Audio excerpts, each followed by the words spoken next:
Kita nih kadangkala merasa berada di kondisi yang sangat terpuruk sekali. Padahal di luar sana ada banyak orang yang kondisinya jauh lebih buruk daripada kita.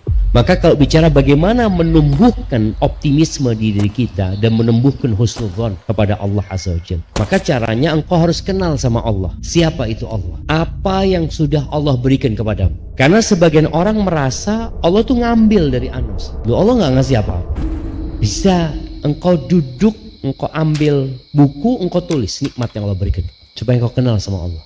Kedua mata yang kita dengannya bisa melihat, kita hampir nggak pernah mensyukurinya. Orang itu baru akan bersyukur biasanya kalau nikmat itu hilang.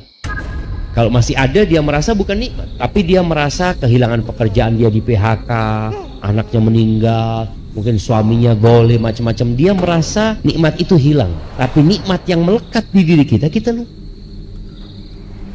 Coba engkau bayangin ya, ketika seorang ada masalah dengan jantungnya dan harus pakai ring, atau harus di bypass, atau dia masalah ada dengan livernya, yang livernya tinggal sedikit, atau dia punya masalah dengan ginjalnya, yang ginjalnya sudah tidak berfungsi. Artinya ada banyak kondisi yang seharusnya engkau renungkan supaya engkau bersyukur kepada Allah SWT.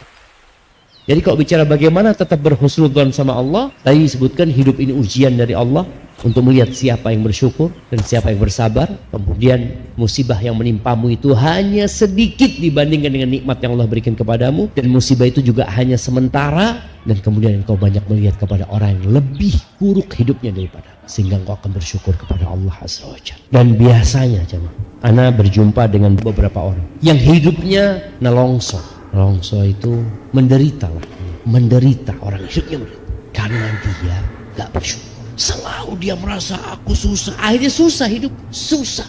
Merasa dia sangat terpuruk, gimana dia mau baik sangka. Allah maha baik loh sama kita, dan kebaikan Allah itu nggak bisa engkau hitung. Allah mengatakan wa in ta'uddu nikmatallah la tuhsuha. Kalau engkau berusaha menghitung nikmat yang Allah berikan kepadamu, nggak bakalan engkau menghitungnya, nggak bakalan. Tapi kalau engkau hendak menghitung musibahmu, engkau bisa hitung. Engkau ambil, engkau hitung. Aku pernah kena musibah ini, pernah kena musibah ini. Engkau tinggal hitung. Lalu engkau bandingkan dengan nikmat yang Allah berikan kepadamu. Allah itu Arhamur Rahimin.